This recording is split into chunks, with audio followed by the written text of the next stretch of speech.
welcome to the second part of Living a Life of Worship. This is the good stuff where we're diving into what is this life of relationships look with God and how can we grow in staying engaged.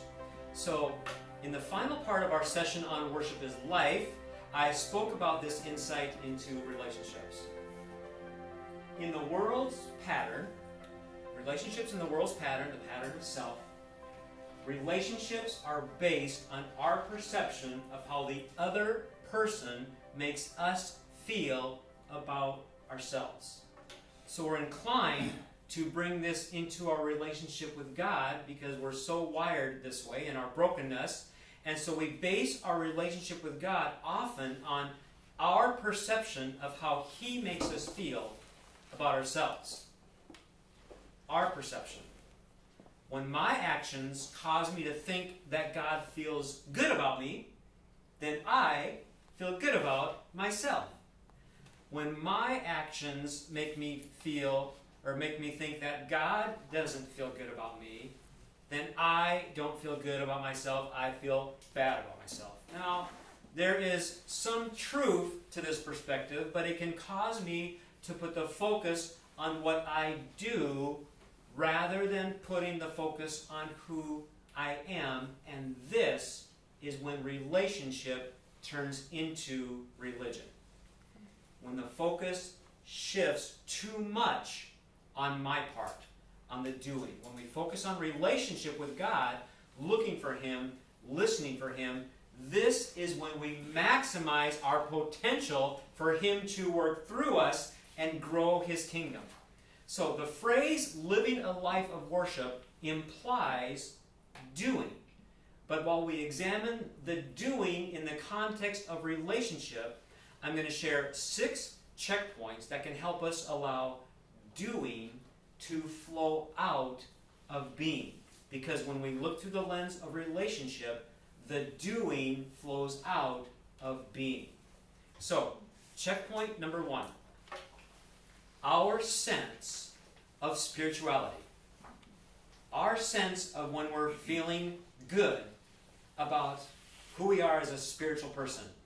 When we're feeling good about our relationship with God. When I am getting my sense of spirituality from the work that I am doing, my heart is in the wrong place.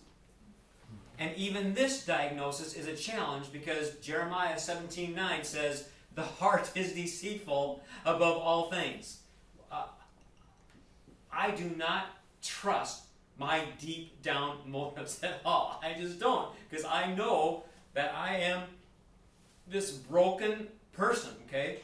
But the work we do is a must, but it is not where we find our identity, place our security, or gain our sense of spirituality. Doing flows out of being. Can you say relationship? Doing flows out of being. And when we draw our sense of spirituality from the work that we do, the result is spiritual pride, legalism, criticism, and a judgmental spirit. Our sense of spirituality is found in our response to the revelation of the nature and work of God, not ourselves. Checkpoint number 2. Keep the purposes of response in focus. Keep the purposes of engaging in relationship with God in focus. 2 focuses. Focus number 1, restored relationship with God and others. This is the purpose of response. The purpose of our response is not feeling better about ourselves. The purpose of our response is relationship with God and others. Number 2, the purpose of response is I'm joining God's mission to redeem the world. As soon as I enter into relationship with God, as soon as I accept the invitation into His redemption, restored relationship, I join the mission to redeem the world. So I am not trying to prove myself to Christ. I am working with Christ in His mission. It is a working together. This is the purpose of response, not feeling good about myself, not trying to prove myself. Checkpoint number 3, an attitude of thanksgiving and praise. We already talked about this is the second leg of the stool. He reveals what he's done through his story and invites us to respond with adoration, thanksgiving, praise. A life of worship is expressed through a life of thankfulness. So, when I find myself complaining, it is a sure sign that the focus is on myself. When I'm complaining, there's the evidence right there. I've got the focus on myself. Checkpoint number 4. We're going to spend some time here, okay? And it's going to be a little fun as I use an example. But there's the reason I'm going to spend some time here is because all of life is lived through this one verse in the Bible right here. Proverbs 13:12. Let's read it together. Hope deferred makes the heart sick, but a longing fulfilled is a tree of life. So, hope deferred makes the heart sick, and a longing fulfilled is a tree of life. So, longing is a desire. Okay? A longing is a desire, and hope is the perceived potential that desire will be fulfilled. So when we have a longing and it's fulfilled, there goes those chemical hormones getting released, and there's this sensation of life, this tree of life. That is the tree of life. The longing, the desire, when it gets fulfilled, it's like, man, I really wanted that to happen, and yeah, it happened, and oh, I'm so glad it happened, and I'm feeling good. That's the tree of life. Those are the hormones kicking in that are responding to our circumstances, okay? We don't even think about it because we're just used to living life that way. Hope deferred. So hope is the perceived potential that it's going to happen, and when it gets put off, or we realize it's not going to happen, then the heart gets sick. Angry, discouraged, disappointed, sad, depressed. When the perceived potential for a longing that we have doesn't happen, we get sick. All of life is lived through the lens of this one verse.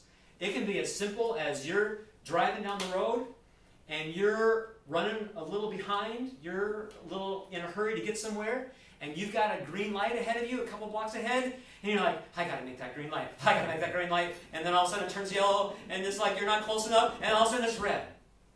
I didn't make the green light, and I've got to be there in 60 seconds, and I'm 120 seconds away, and that light, if it was just, so it can be as simple as that, or it can be as serious as a relationship, and a desire for a relationship to happen, or a relationship that is happening and all of a sudden breaks.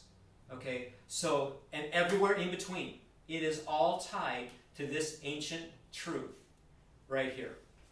Now, one area that this is mostly easily observed in is sports. Okay, I'm going to pick on sports because sports has been one of the stumbling blocks. Okay, I am the only idol in myself. Okay, myself is my only idol. But sports, for me, has been one of those primary stumbling blocks, and I've been on a 25-year journey to stomp on that stumbling block and break that stumbling block, and I am not completely, I don't have it pound to dust, but it's broken up into a lot of little pieces, okay? But anyway, it's just, sports is one of those areas that it's so obvious. Even if you're not in sports, you can recognize this when it comes to a sporting event of some kind, okay?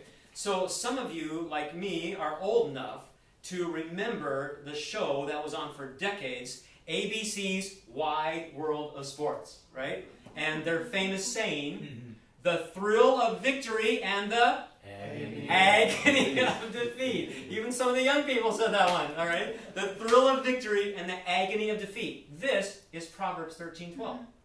The thrill of victory, the tree of life with the longings fulfilled, or the agony of defeat, the sick heart that comes when that is not realized, okay? So I'm going to take some time with this because this is such a huge reality. And sports is just such an obvious illustration, so we're going to have some fun with this. I'm going to use the illustration of a game that just happened 2 weeks ago. And it's the Minnesota Vikings playing football against the Green Bay Packers. And this is being filmed in St. Paul, the capital of the state of Minnesota. And the Wisconsin border is a 30-minute drive from here, okay? So it is one of the oldest and biggest rivalries, not just in football, but in all of sports. It is increased by the fact that the Packers have 4 Super Bowl wins and the Vikings have 4 Super Bowl losses, all right? So when you think about Vikings fans versus Packers fans, it is intense. Why? Because there is so much identity has been given over from fans to their team or to their favorite player. It's all about identity and security. So there is this, when the Vikings and Packers play, there is a strong desire on each part to win the game. And this particular game was even elevated because the week before, the quarterback for the Packers, who right now is Aaron Rodgers, he was injured early in the game the week before when they were playing the Bears. Went out early in the game. They were behind, 20-3 in the third quarter, and they came back and won the game 24-23 with Aaron Rodgers coming back in the second half playing on his bum knee. So that raised the intrigue of the game. And also, the Vikings have a brand new quarterback, and it was his first game in Lambeau Field. So that raised, and he was coming off, so that raised the intrigue of the game. And so we have all this going on, raising the intrigue. Strong desire for this to happen. So here we go.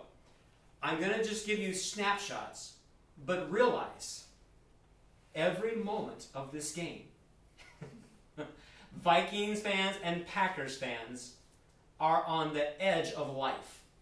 And their ebb and flow is flowing with each second of what is unfolding in this game. So it is constant, all right? But at 7:33 left in the first quarter, the Vikings have a punt blocked by the Packers, and they recover in the end zone for a touchdown, and it's Packers 7, Vikings 0.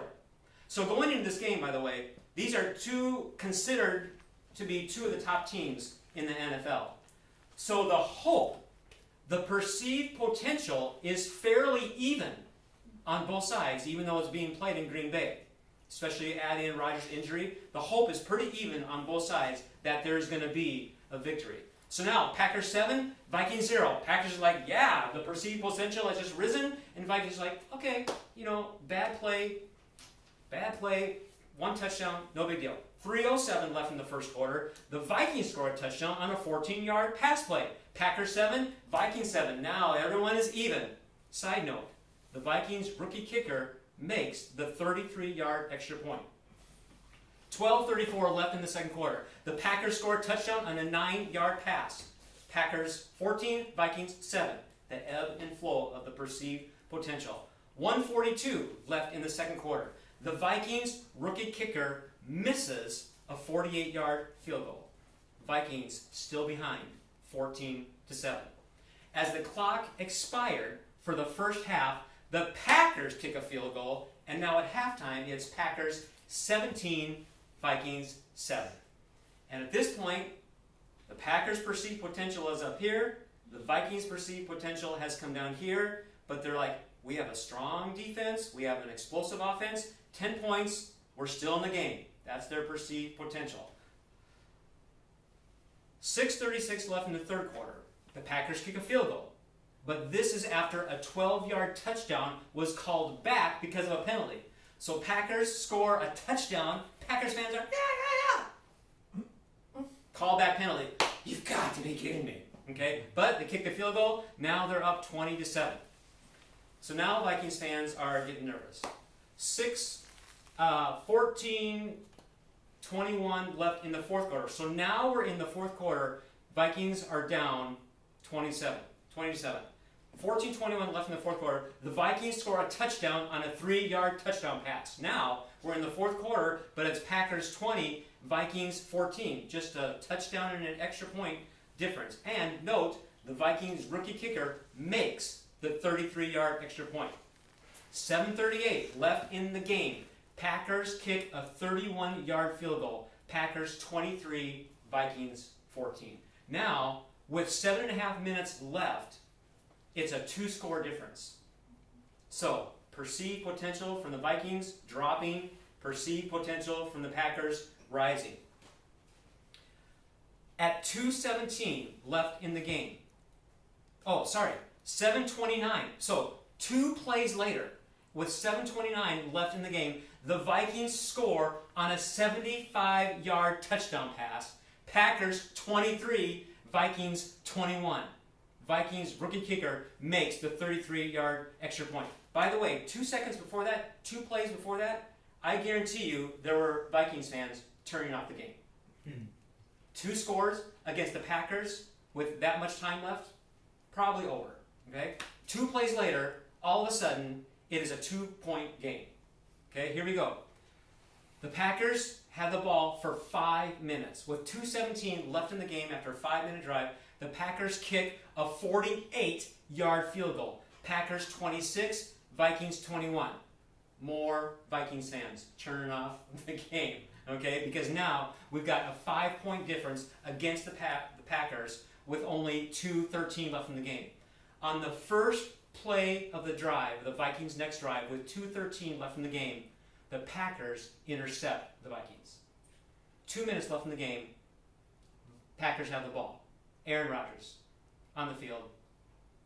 More Vikings fans turning the game off. Now it's over. So, perceived potential, boom. Hearts all over Viking land, sick. Packers, woo! Perceived potential, woo! Here we go. 2:13 on the first play of the drive, or 1:49. Okay, 1:49. Just a few seconds later, the Packers kick a 36-yard field goal. Now Packers 29, Vikings 21. So now with 1:49 left, the Vikings not only have to score a touchdown, but convert to a 2-point conversion. Not easy to do. More Vikings fans clicking up. Perceived potential. Okay, 1:45. Of the first play of the drive of the Vikings, 1:45 to maybe have a kind of a hope. Packers intercept the Vikings. Packers have the ball back. Forget it. Game over. Vikings perceived potential all the way down. But wait, Packers are called on a personal foul for roughing the passer. Oh, the Vikings keep the ball, and all of a sudden we have a reversal of fortunes. Okay, on the next, so with 36 seconds left in the game, the Vikings score on a 22-yard touchdown pass. Packers 29, Vikings 27. All the TVs start turning back on. What's happening? Here we go. The perceived potential. Packers fans are going, what? Are you kidding me? Now we have to stop them on this 2-point conversion. On the next play, the Vikings convert the 2-point conversion on a pass play. Packers 29, Vikings 29. Running 3 plays in 27 seconds, the Packers get within long field goal range. And the Vikings fans are going, are you kidding me? And the Packers perceive potential like, yes, we can win the game with time running out with 3 seconds left. So the Packers line up, they kick a 52-yard field goal, and they win the game. But wait, the Vikings had called timeout right before he kicked it. And on the second attempt, the kick is missed.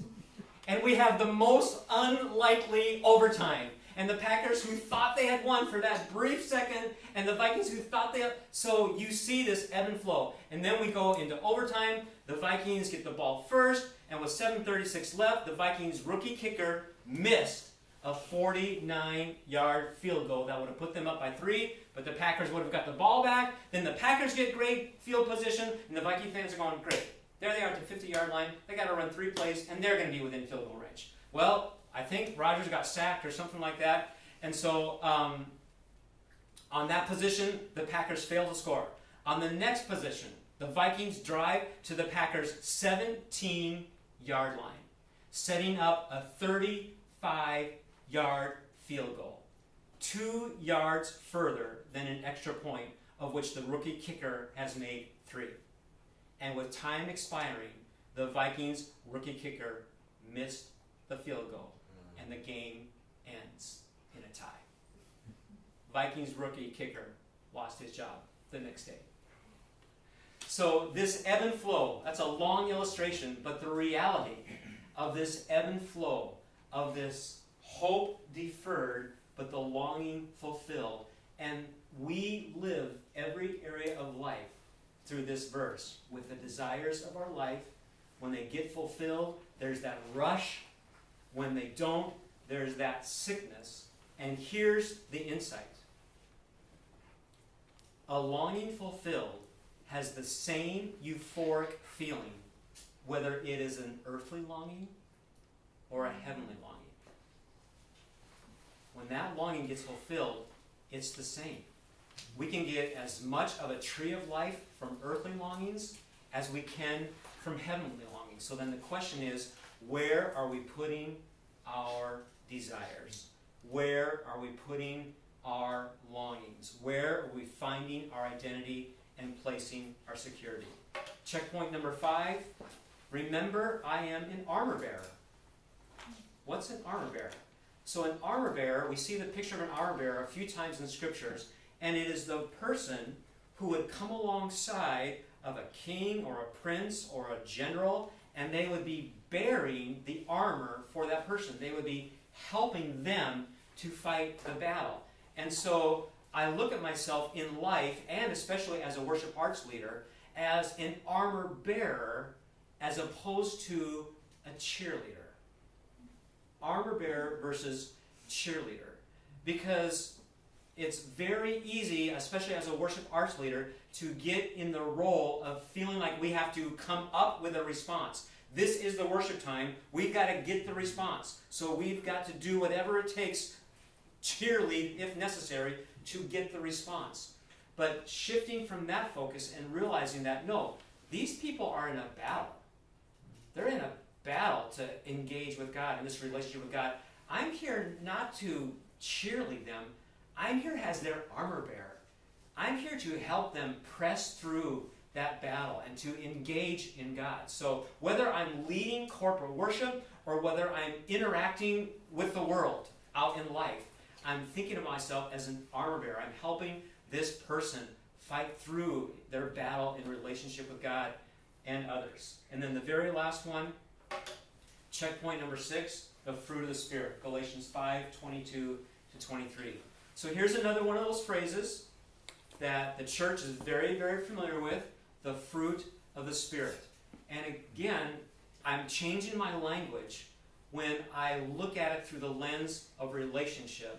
And so I love using the language of, in talking about the fruit of the Spirit, using the language of the evidence of God's presence.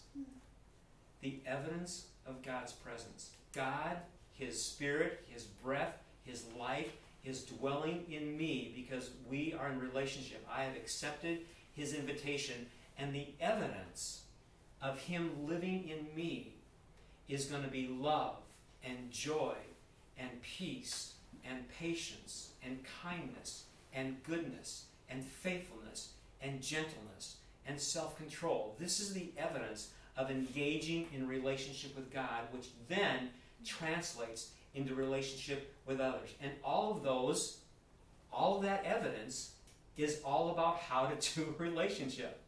It's all about relationship. So when these attributes are evident in my life, it is a clear indicator that I am living a worshipful life. And conversely, when I am unloving, impatient, unkind, it is an immediate indicator that I am serving the idol of self. So worship is life is another way of saying life in the Spirit or walking in the Spirit. We are walking in staying engaged, connected with God. And that's why I love this acrostic that I've shown you before, this living in awe of God. Acknowledge welcome, and engage are all relational words. So this acrostic with these 6 checkpoints have been helping me grow in staying engaged, staying in a relationship with God, which translates into relationship with others. And this is worship is life.